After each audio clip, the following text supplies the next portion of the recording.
Assalamu alaikum, Hayat. وعليكم السلام ورحمة الله وبركاته. How are you doing? Oh gosh, alhamdulillah, I cannot complain. Every day is a beautiful day. That's nice to hear. That's very nice to hear. Alhamdulillah. So we actually met online on a Zoom meeting. And I think the moment you said, I have bipolar, I'm like, okay, we're sisters in bipolar. So I want to talk to Hayat and find out, what's your story and just how you've been dealing with it.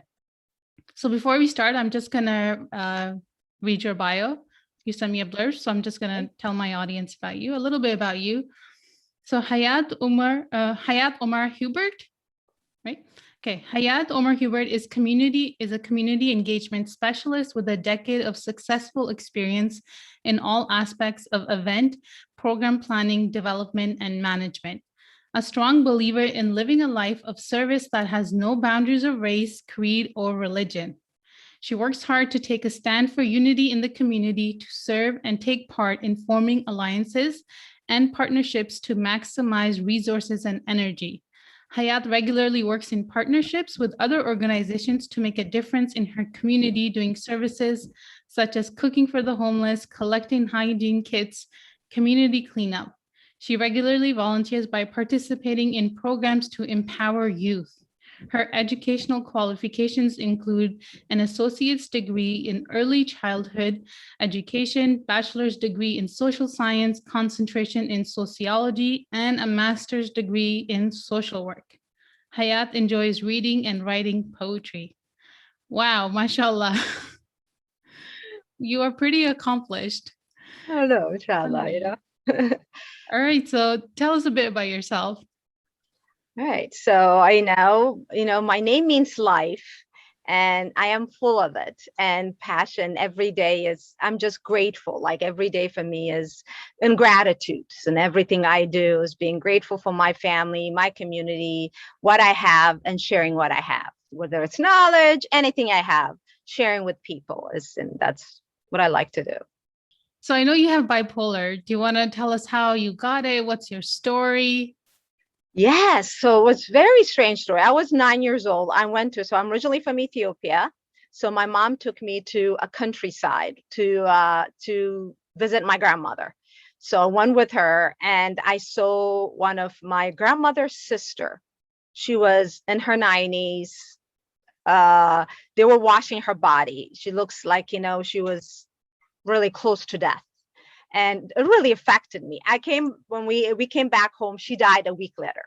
I didn't know this woman other than she's my grandmother's sister. No story about her. It affected me so much. She kept coming back to me in a dream, and I was so depressed.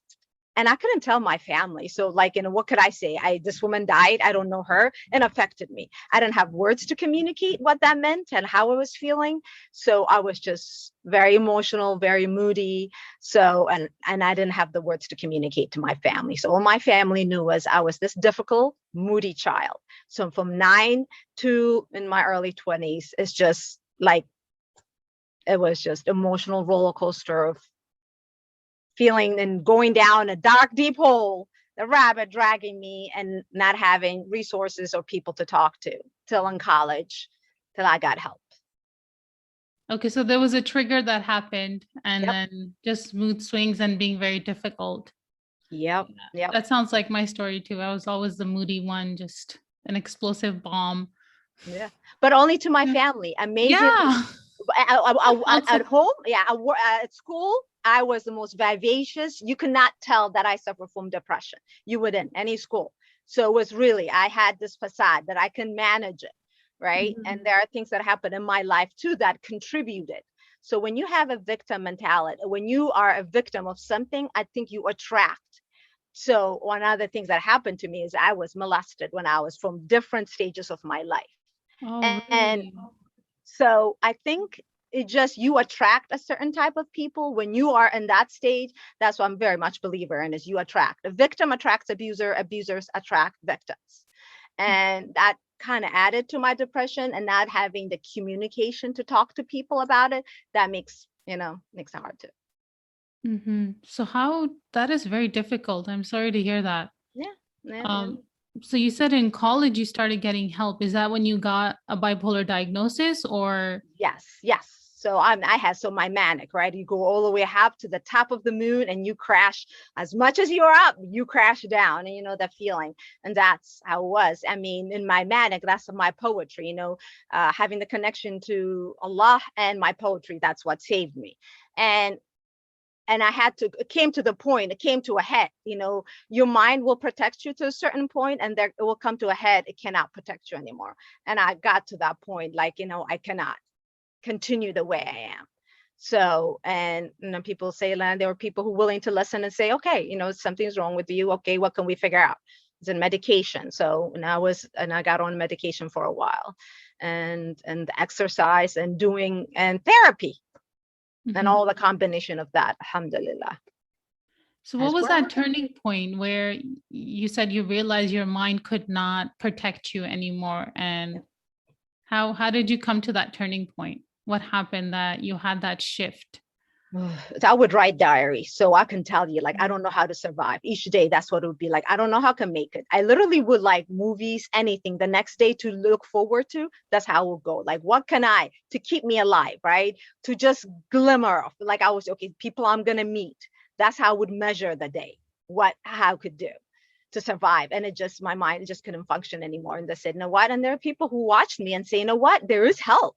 You can. I know this person, you can get a diagnosis. And I was like, oh, you can, huh? Like, I would help people, but asking for help was not my strong suit. I mean, even till this day, I think it's not the strong suit for me, but it's like, wow, yeah, I can. And so it took someone to say, you know what, you can get a diagnosis and get help. And I was like, okay. So in the beginning, it was hard for that acceptance to happen, or? Just that, no, even asking for help, it's almost like, okay, I don't matter. It could be part of it, depression, everybody matters except you, right? I have that mentality. Everybody, you give everybody, but not you. So right now you're a social worker, right? Oh, I guess that's what I do. Like, even though I don't like go out as a social worker, but that is what I do, resources and people. So yeah. So a person who's always helping other people finds it hard to accept the help. Yes, I think. Why do you think that is? Like, a lot of women do fall into that. Yes, I think it's just ingrained in you, right? It's just, you help, and whether it's vulnerability, it's one of my thing, I guess, being vulnerable to people, like, and knowing even from childhood that, people cannot be trusted. And people can trust me, but people cannot be trusted, right? Something happens in your childhood and that thing gets stuck in your head. Even if it's not true, you've proven it, but it's just, unless you're consciously making an effort to make it, change, it just gets stuck. Okay. So you think the childhood experience you had, the traumatic event, does it still affect you? How are you dealing with it? What point do you think you are at with that healing process? Or okay, healing is an everyday thing, and I think I'm in a good spot because I consciously, I think since I was, before 18, you can blame everything after, right? After that, I feel like you have no choice. You can deal with your life in a way to fully acknowledge whatever you have to do. So I'm always in investigating myself, cleaning myself, what's going on, heart and mind and soul. So I constantly work on myself. So it's just a journey of self-discovery, self-love, and it's going to be something that's going to continue from here on.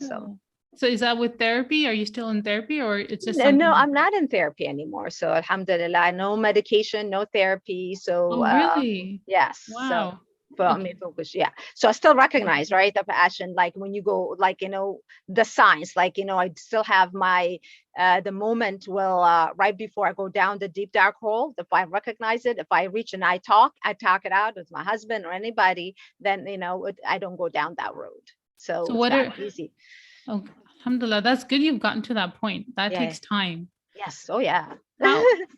How do you recognize the signs? Like, in you, what are some signs that you see, and how do you take care of it or manage it before it gets too big?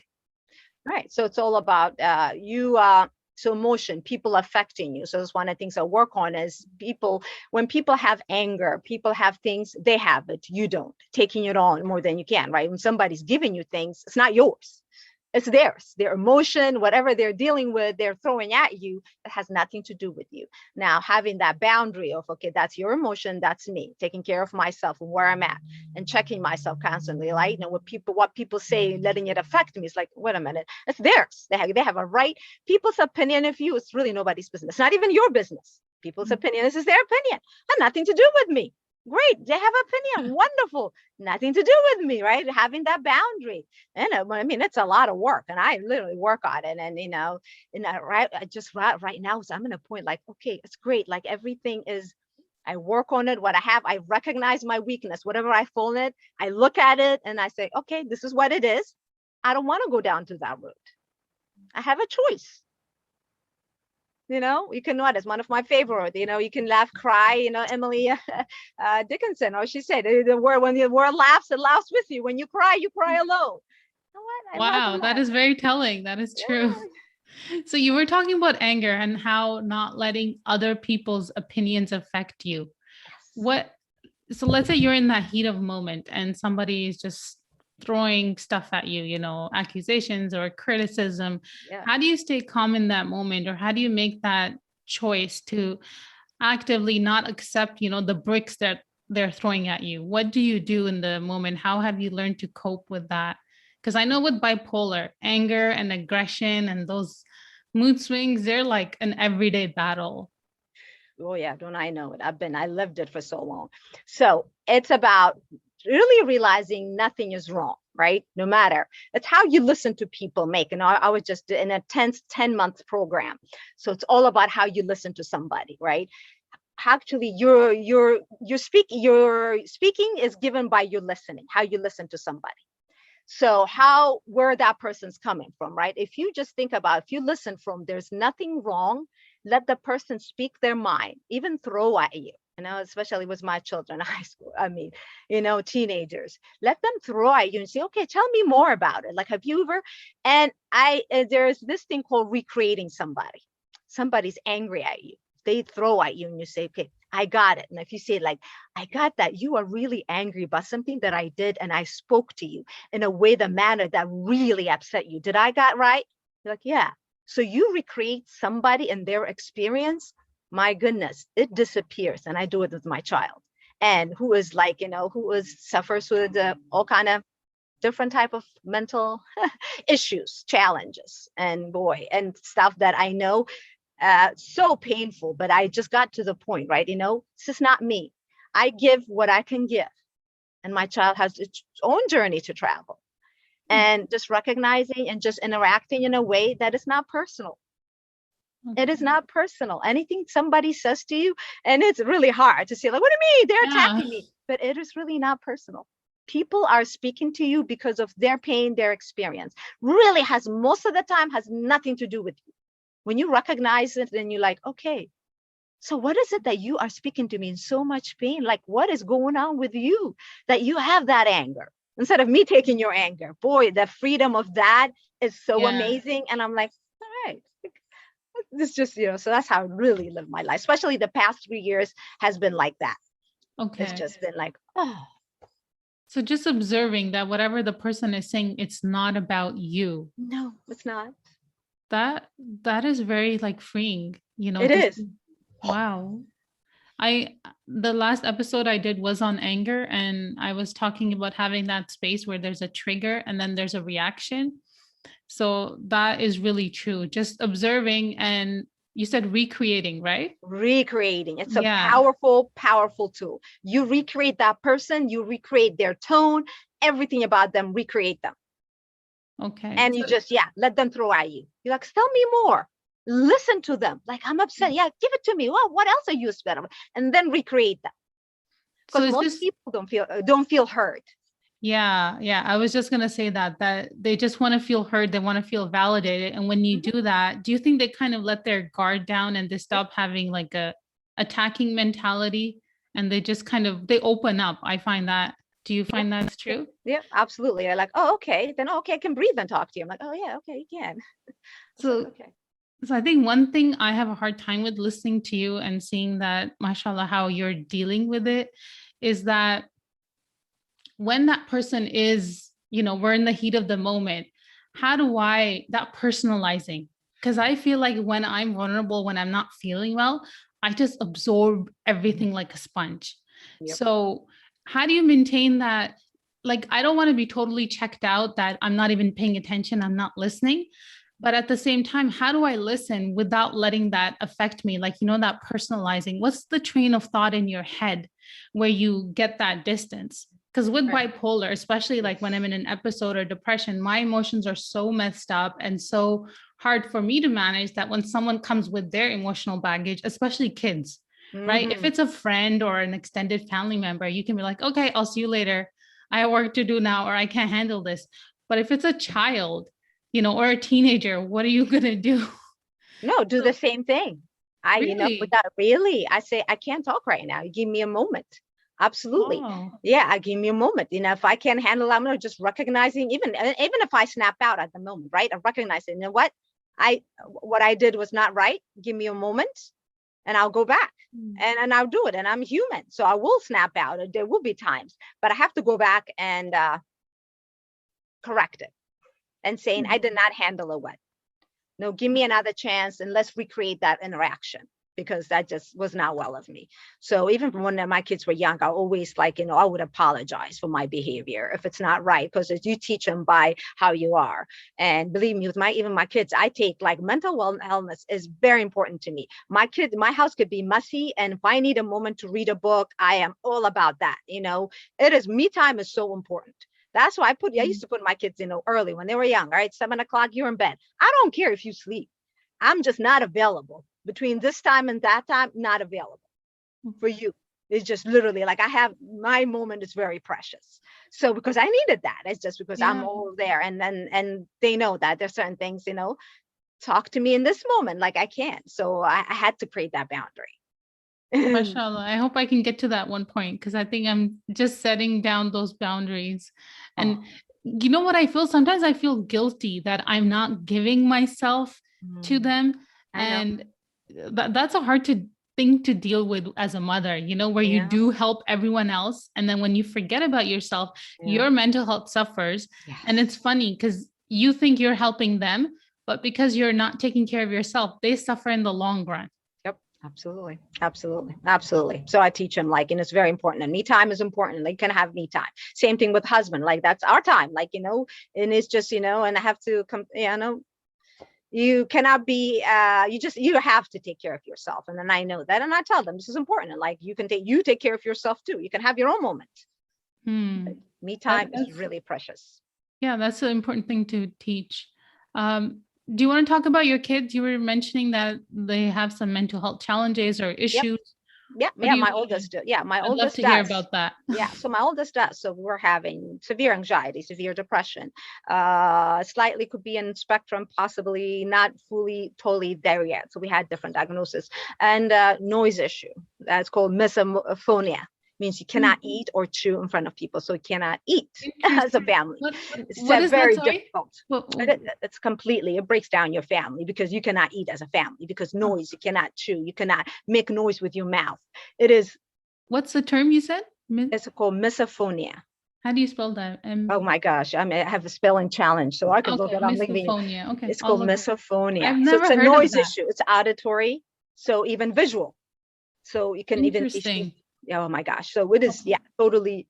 It just changes the dynamic of your house, and you can't eat together, talk, every noise, even prayer together could be difficult unless there's a noise cancellation. So this challenge is, oh my gosh. So it's like, wow. And forget my experience of depression, right? This is 10, 20 times, 100 times, even more difficult in the dynamic of a household.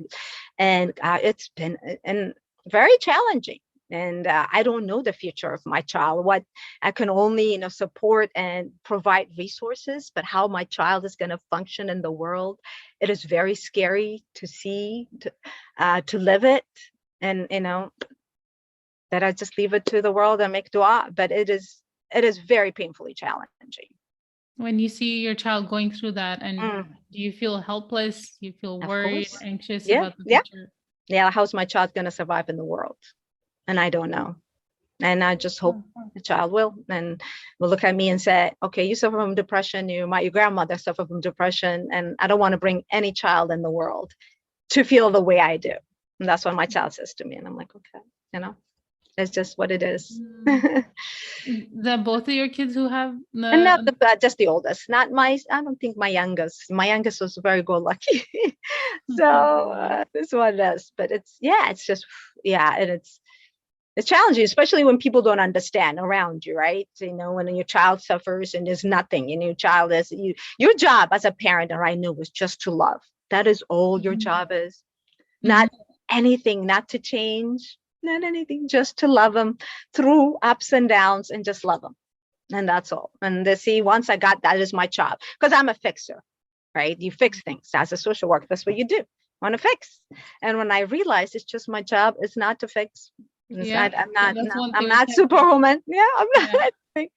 Love, provide resources, provide comfort, and then the rest, will happen or not happen. I don't know. You just, it will be what it will be. So what I sense is that you have a lot of humility and just understanding that other people are other people, and I cannot do anything to fix them, and I just have to be there for them. Yes. That's a very big and wise lesson. I'm gonna work on that. It's a journey.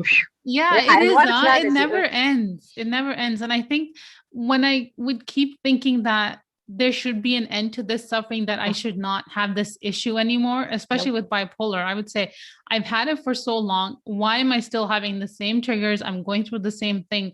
And I realized this kind of stuff, these kind of problems don't have a solution.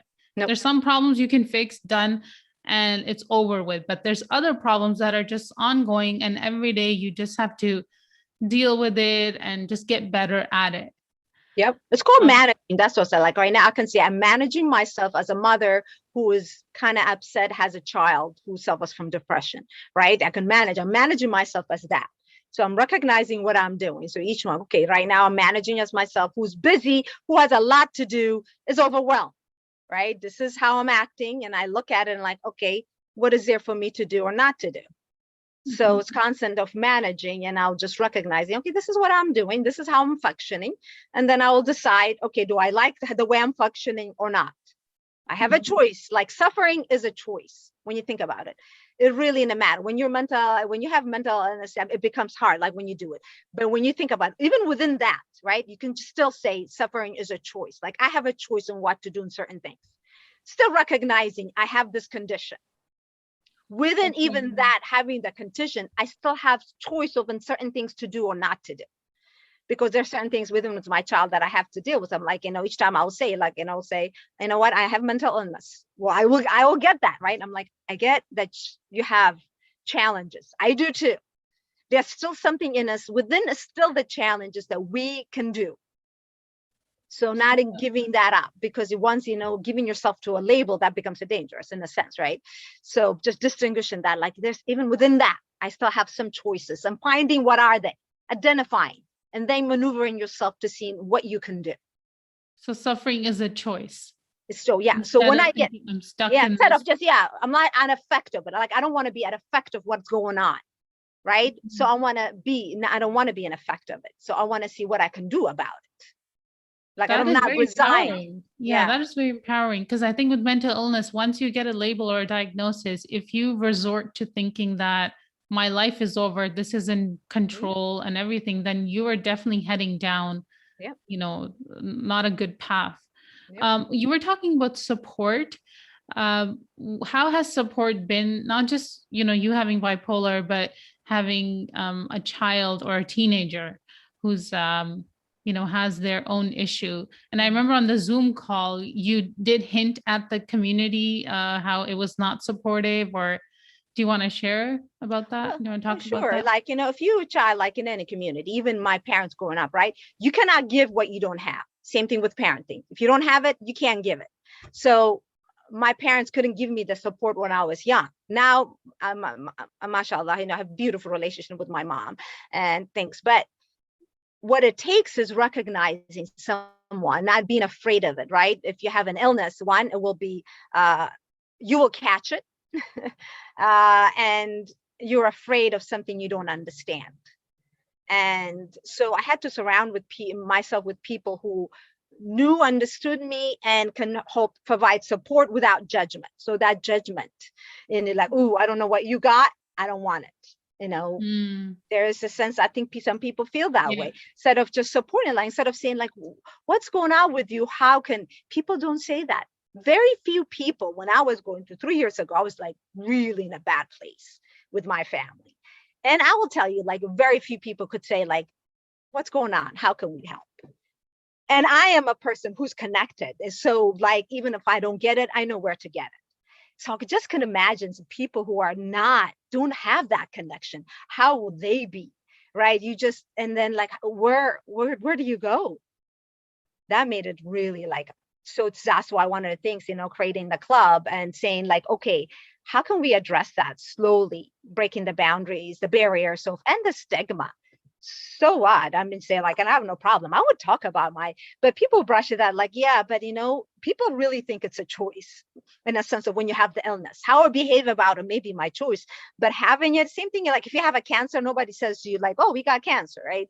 Like nobody says, oh, you have, leukemia, we have different things like, but this is just like that. Your brain is wired differently than things, and being open. Like another thing is anxiety. People suffer, oh my gosh, and people are ashamed of it. Like I've never been ashamed of it. I talk about it, but people don't want, even when I talk about it, people don't want to hear it. They brush it off, right? It's like, oh yeah, but you're this. I'm like, no, just me being vivacious and having that has nothing to do with still that I have the tendency, still that I have this condition. It's nothing. It's just I just happen to manage myself better, but doesn't, so. Why are people so not just afraid, but like ashamed or uncomfortable about hearing this? I don't know. Yeah, I do not know. It's just hard. It is cultural, definitely cultural, but it doesn't matter. Even if America, it doesn't matter. Wherever you are, it seemed to be that this illness is, well, it's not, I don't even want to call it illness. It's just, it's a condition A that challenge. challenge. Challenge. A challenge. Yeah. So it's just a challenge that you have instead of dealing with it head on. I don't think people, like anybody, any community don't want like having you, it's like almost like having dirty laundry being aired. But this is more of like looking at it and say like, how can we help? It's not smearing, but it's how they look at it. Like for me, when my parents, when they recognized, that I had this really issue. So what they did ruqya, I know the spiritual healing, which is not in itself, it's not bad, but that's not my issue. Like I would say, like God is not my issue a lot. God, I'm good with Allah. Like, that's actually my source of comfort. As people I had a hard time dealing with. And that itself is not communicating. I'm like, really? People give me like suicide hotline with God. I'm like, no, I don't got a problem with God. That's good. So, no. Do you think like when people are afraid to talk about it, or you're saying like airing dirty laundry, do you think others think that this is like it's a failing for someone to have a mental health challenge, which is interesting because we were talking about suffering as a choice. On the flip side, some people think that, well, what you're going through, the depression, the anxiety, it's your choice. You're choosing to feel that way. So why don't you just get out of it? How do you balance the two? Because us, in that moment, we're saying that, yes, it's a choice. We can choose how to react. But then how do you reconcile the comments that other people say, which is that, yeah, you know what, you are choosing to be this way. So why are you doing that? How do you reconcile the two? Like, how do you answer someone, or even more, how do you answer that yourself? Like I said, it's just like cancer, having all disease. Having a disease does not, like, it's just, you have it. It's just a part of you, right? That's all it is. It's a part of you that have that. It's a part of you mentally. You think differently as someone. Emotionally, like my child is an empath. So anything negative, I can't even tell a story that is sad because it is devastating, the impact of it, right? So recognize that some people's wired differently, but within that, just finding a way to function. But having that, like, people have different issues, recognizing that it does. Within that issue, we still can find a way to function, different way that we can manage our challenges. So saying that, like, really confronting, this is a challenge. this is an issue. Just like having cancer. You have a cancer, you don't tell people to get over cancer. Mm-hmm. So it's up to us to teach people to say, we don't give over cancer. The same thing, you go through your own, and every person is different. Every person who has the same bipolar is different. Their journey is different, because not only because you have the thing that I really found out is you have a tendency of the how you think. That's what makes you susceptible to depression. But you experience that what happens to you affects you even more. So you have two things. So that's why for me, what happened to me, something is when I dealt with therapy, most of my issue went, because what happened to me and what went through got dealt with in therapy. So now what I have left with is my chemical imbalance, and I found myself how to manage that. And now some people could be all of the chemical and none of no trauma has happened to them, but it's all chemical imbalance. So even figuring out for yourself what it is. So it takes, you are your own best doctor. First, you're connected with yourself, figuring out what it is, what happened to why got you to this point. And then you can talk to people, but don't let anybody, when they say, I'm like, it's wonderful you have that opinion. But I know myself best. This is what I have. It's not all that I am, but it's a part of me. But thank you for your opinion. Wow, This is what. I need to memorize that line. I think I need to say that a lot. And I think it takes time. Like you grow into yourself. You don't start out like that way. Like I know when I was 18, I did not have the mentality that I have now. So it's just what I hear is accepting yourself and looking at the challenge objectively. Yes. Again, not remember we were talking about not personalizing what other people are saying. Yes. So I think it's the same thing with the challenge is not personalizing it yourself and Yep. looking at it objectively and not attacking the person. This is just Yes. something outside. Yep. So just removing the emotion from it. Yeah. Oh, yeah. The freedom. This is something, the technique that I learned 3 years ago. Completely moving emotion. It's like, wow, why am I attached to this? It's like, no, it's just what it is. Like looking at things. This is what it is. Even anything traumatic that happened to you, there's this thing called, it says the story and then what happened. The story is, you could say like the story is something traumatic happened to me. What happened is I made it more than, I added to it. This made me a failing because if this happened to me, that I made myself look for things. And you add to it and you find justification for your behavior of what you keep adding to it. Just if you could just say like something traumatic happened to me, and that's what it is. And I won't let it mean anything than what it is. Then you remove the story. The most of the pain is what you add to it. You attach meaning to it. And so that is one that takes toll. Mm-hmm. So something happens and it's the meaning that you attach to it. And in that way, you want to attach a meaning that serves you, that helps. Yes. Yeah. Justification. You justify it. Yeah. Oh, I feel like I act that way because this happened to me. Like you justify yourself. You justify your action. And you become righteous. And even as a parent, right? You tend to see like, I'm right. You become righteous and you're like, wait a minute, like, who died and made me God kind of thing, right? Wait a minute, why am I being righteous about this? Like, no, I'm like, correct yourself. Like, okay, let me step back. I think that's a song, or who died and made you God. Yeah, like I'm like, wait a minute. Well, that's true. I am mighty. I'm thinking to myself, I'm like, wait a minute, it's just not. Yeah. When I interviewed the last person, I was talking to them and saying that though when we start out, we say, okay, we're going to talk about bipolar in your story, but naturally and organically, there's a theme that emerges. And what I see like just coming out today is being humble and just having the humility to recognize that what other people are going through, that's their kind of work, that's their job. And I'm just there as an observer. Yes. And same thing with myself, not to personalize it and just realize what I have is a challenge as well. Yes. So that humility, that can be really gold. That can be powerful. You think humility or just kind of acceptance sometimes means you're weak, you're kind of giving up. But I think it's the opposite. It's really the opposite. Being humble, like there's a saying that when a tree bears fruit, it like I guess bends or it lowers itself. So it's the same thing. As you grow older, you become not wise that you know everything, but you know more about yourself. And I think as you know more about yourself, that's when you start to bear the fruits and you start to enjoy that that feeling of not knowing.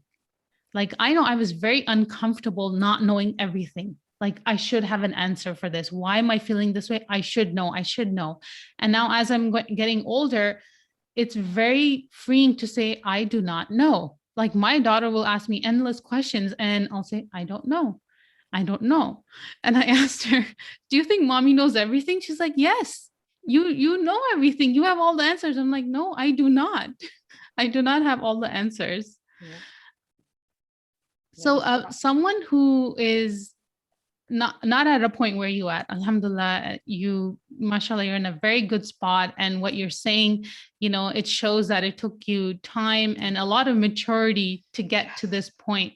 So somebody starting out, let's say someone who's listening, either they just got a diagnosis or they're a parent with a child who has a mental illness or mental challenge, or somebody, I know some people who are not married and they're looking to get married, and having a bipolar label is so tough for them. Not only just finding someone who will accept that challenge, but also becoming a mother and having kids with a mental disorder themselves. Because I know it was very difficult for me to have a child with bipolar. It really affected me, took a toll on me, and it took me a lot of years to recover, even though before getting pregnant, I thought I had managed bipolar. I had it down. I knew my triggers. I knew how to, solve my own problems. But having a child, it's like I started from ground zero again.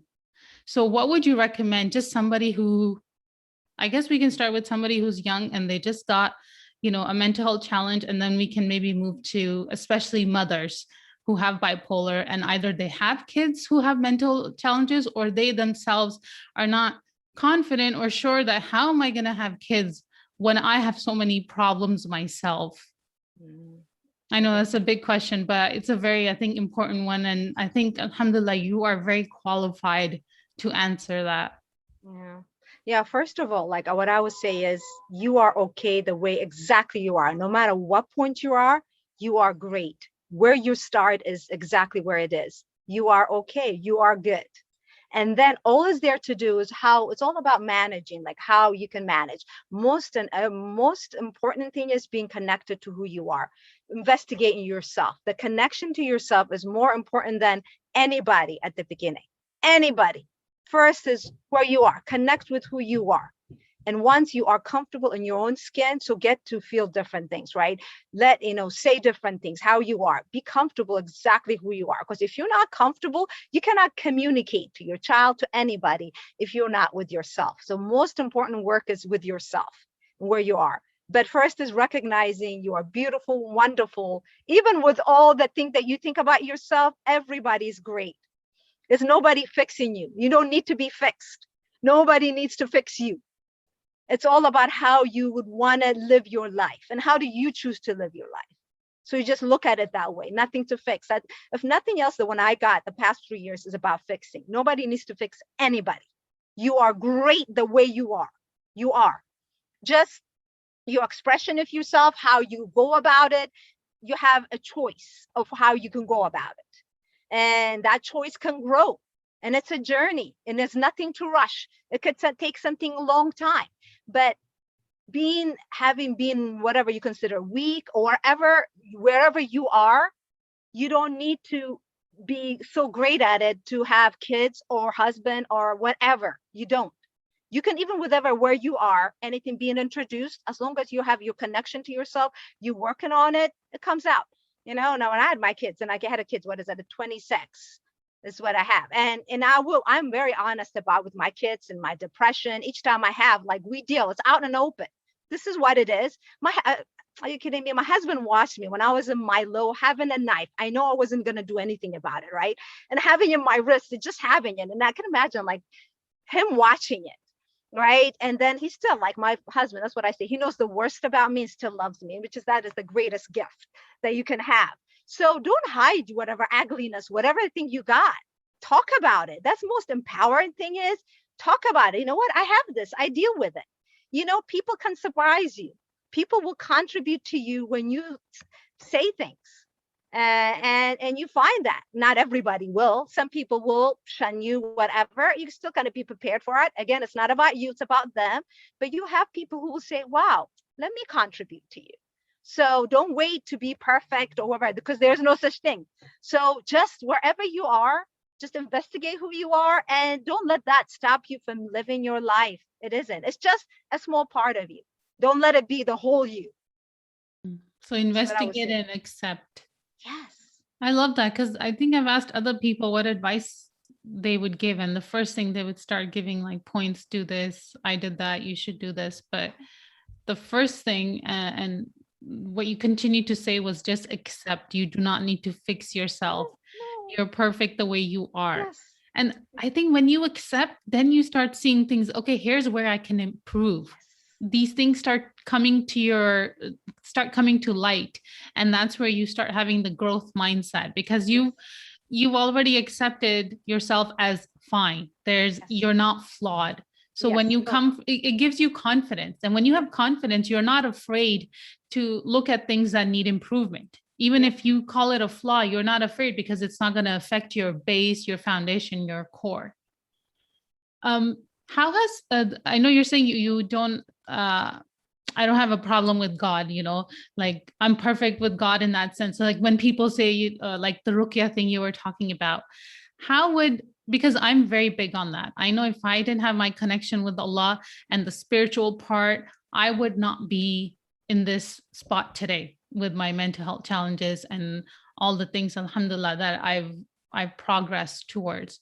So somebody who knows that having a connection with God is very important, but they're having a challenge with it, what would you recommend to them, especially if they've been turned off by religion, or they people have used religion against them, saying that, you know what, you have this challenge because you're just, God's punishing you, or you're weak. And I've had that said directly to me, to my mom, that your daughter has bipolar, she went through this because it's a punishment, you were like this, so this is happening, like directly, Oh, you know so what, I know it goes back again to not personalizing and accepting who you are.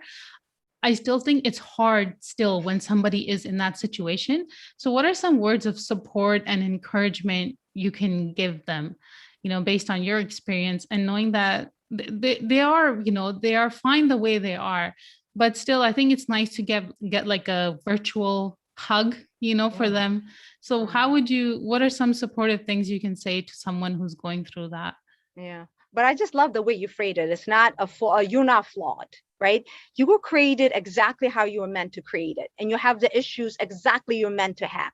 And it is not to punish you. It's just how that was chosen for you. That's how for me, like, having depression is the greatest gift that happened to me, because I went through that. I'm able to relate, I'm able to help people. If I didn't have that, I don't know if that my profession I wouldn't have been effective, because I understand pain.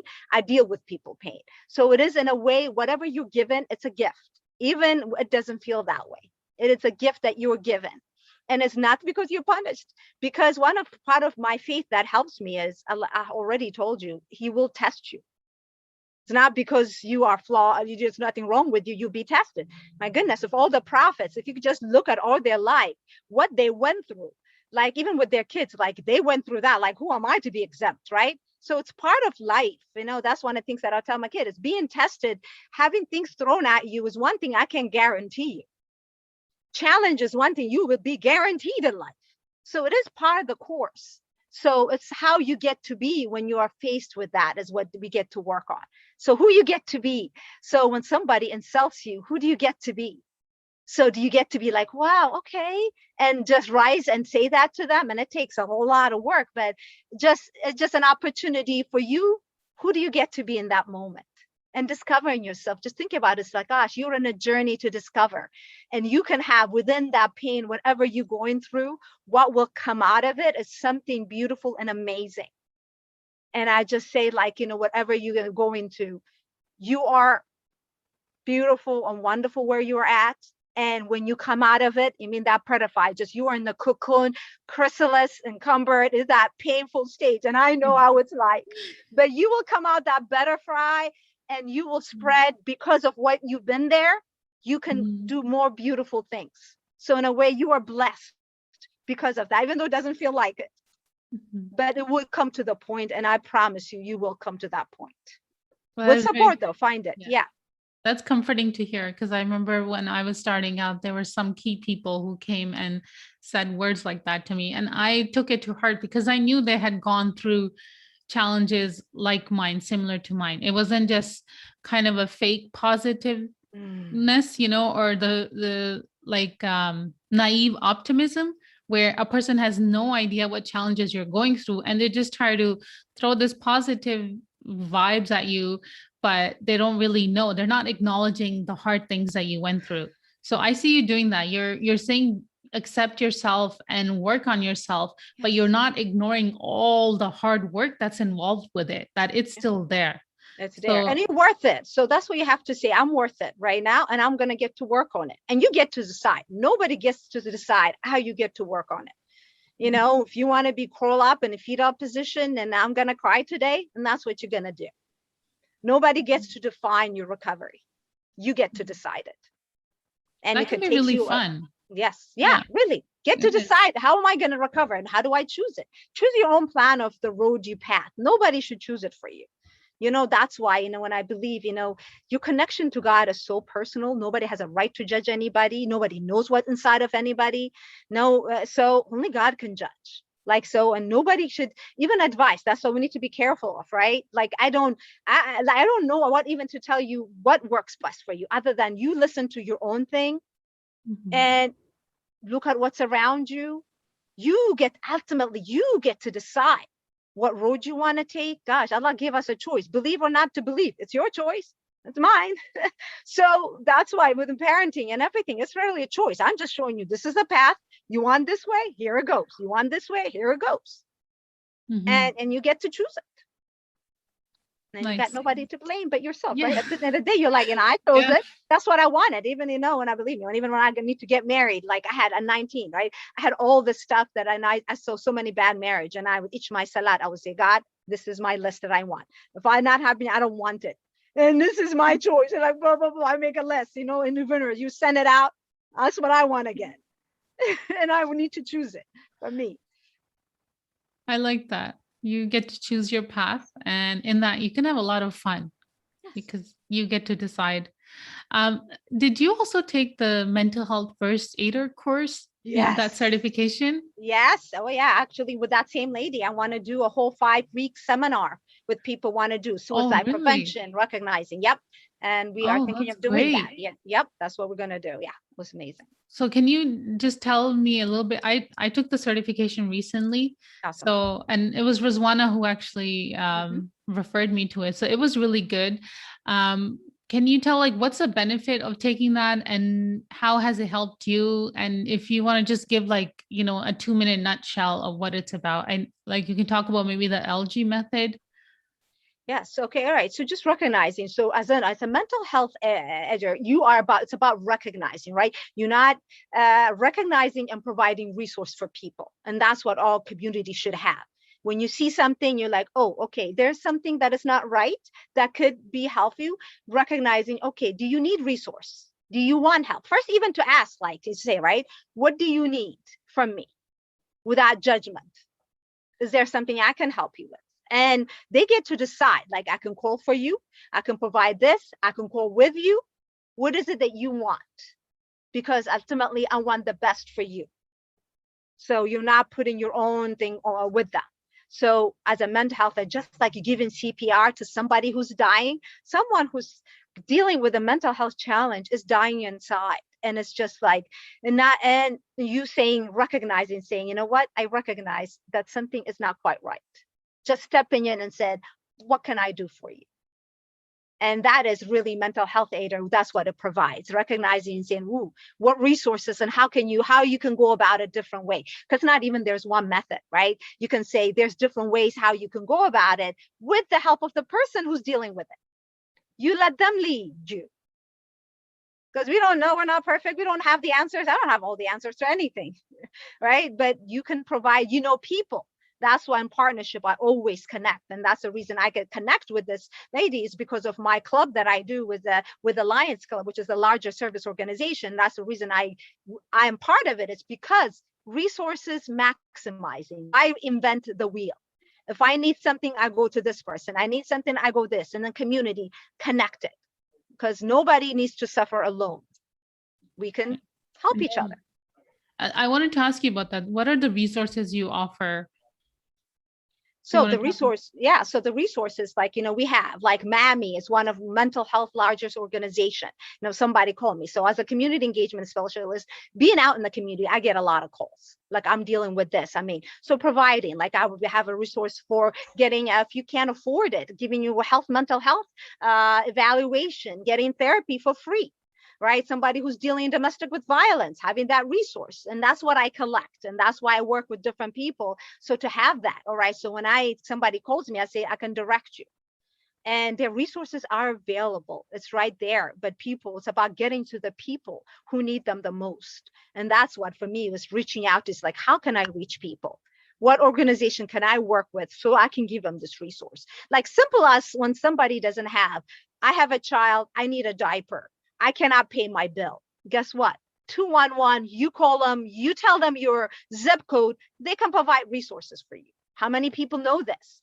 It's very simple. Like, there is things that is needed, that is there. It's trying to get it to the hands of the people who need it. Thank you for sharing that. That is very crucial. I think that's very important, that we provide the resources and we're a connection and a link. And I think that makes it easier for the person giving the help, because they realize, I don't have to solve anybody's problems. It's not on me. I'm just like one link in the chain. Yep. So that in itself is supportive and hopeful, because you realize you can help without burning yourself out. Is there anything else you want to add before we wrap up? Yeah, mostly it's just, every day is a gift to all of us. But even within that gift, there is pain and suffering, recognizing. So we do not want to brush any pain anybody's going through, but just recognizing, just sitting with it, right? Whatever you have, whatever you're dealing with it, sitting with it, knowing, acknowledging it, but you do not have to let that define who you are, right? You can create things even with that, whatever you're dealing with. You can still function and do an amazing things. So this is not a failing. This is not somebody cursing. I don't know. This is not something that should be shunned or prevent you from living your full life. You can still do it step by step, sometimes a baby step, whatever you have to do. The journey is just start the journey to self-healing. And that's all it takes. And then surround you with yourself. Help is available. Look for people, like, I'm available, Saba, listening to you. So it is, finding that help and getting, and look at that, because we want at Delaware, would love to go do a support group. Anybody reach out, have a conversation and heal, self-heal. Most love yourself first before you ask somebody to love you. Yeah. Love yourself first and accept yourself. Right? You don't ask somebody for that if you're not willing to do it for yourself. Yeah. No. Okay. So I want to thank you so much for coming on. It was really nice talking to you. I learned a lot. Acceptance, self-love, suffering is a choice. So let's choose not to suffer. And we get to write our own stories. Exactly. Yes. That's one of my favorite things. It's like, quick, write your own stories. You said it for me. We get to write it. Nobody gets it for us. We get it. We have the power. Where can people find your poetry? Do you share it online, or is it something? It is so funny. I should, like, one of the poetry I wrote is poetry for surviving souls. And that's what I wrote it. So I'll start trying to post it. You know what? I will start to do it in Instagram. Yes. But poets for surviving. You can survive it. No, you know what? Not only survive, you can thrive. Not just survive. That's what I'm like. I want to go beyond it. You can thrive despite whatever you got a challenge with. So I look forward to getting some of your poetry. Let me know when you put it on Instagram, or if you know one right now off the top of your heart or top of your mind, I mean. No? You know what? I can share right here. No, I can't share it. But you know what? Yes. One of the things is one of my favorite is called You're Killing My Soul. So I wrote it because I was going through stuff and I'm like trying to get my family member to understand me. And they weren't. So this is what I wrote about it. And it's like, it's a very powerful, called Killing My Soul, just so you can understand. So let me, and I share this with people. All right. All right. Each time you tell me I'm selfish because I don't fit your idea of me. Each time you reduce me to nothing because I don't do the things the way you do, you're killing my soul. When you deny me the right to express my feelings, when you make me an object that does what it's told, you're killing my soul. Each time you say you want to be close to me, but you don't have a clue to who I am. Each time you say you demand that I be something that I'm not, you're killing my soul. When you treat me with contempt, calling it love, when you put down the good qualities that I have, you're killing my soul. Each time you put condition on your love, each time you hinder my growth to be complete in me, you're killing my soul. When you ignore my pain, when you deny my reality, you're killing my soul. For all the times you profess to be there for me, just to have you turn your back when I needed you the most. For all the times that you led me to believe you will stand by me, just to have you walk out. I have only one chance and only one lifetime to be myself. Yet you persist on standing on my ground to destroy the essence of me. Don't you know you are killing my soul? Wow, that is powerful. You are killing my soul. I love Yes. that. When did you write that? I must have been 18, 19. So as a parent, Really? that's why, yeah. So how we have a power to destroy or uplift our kids and who we are. So that's the sense of, like, when you're in interaction, you have that power when you do that. Mm. And at a certain point you say, that's why I had to take back, like, saying, no, you don't have the opportunity to destroy me. Mm. But how many of you are mature in that sense? And that's why, like, know your power. Because if you don't, you let people destroy you. And I got to that point, I'm like, you don't get to do that anymore. And in a way, claiming. Claiming that power. And I find in a way with kids, I have that power and I cannot use it to hurt them, especially when a child is like, 4 or 5, or even teenager. You do have a lot of power over them. Yeah. So thank you for sharing that poem. It's really beautiful. Thank you. So, all right, that's it for today. Thank you again for coming on. It was really nice talking to you, and inshallah, I'll see each other around on the next Zoom Absolutely. call. Thank you. Thank you for inviting me. I had fun, so I appreciate it. All right, take care. All right, Assalamu alaikum. Wa alaikum salam.